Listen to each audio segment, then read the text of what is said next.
মানুষের এমন রীতি যাকে আপন করে, আবার নিজের হাতে আগুন জ্বালে মনের মন্দিরে। ওরে সকালবেলার আত্মীয়জন, সকালবেলার আত্মীয়জন, শত্রু যে সন্ধ্যাবেলায়। মুখ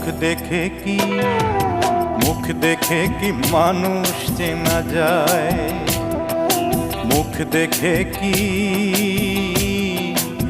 মানুষ চেনা যায়।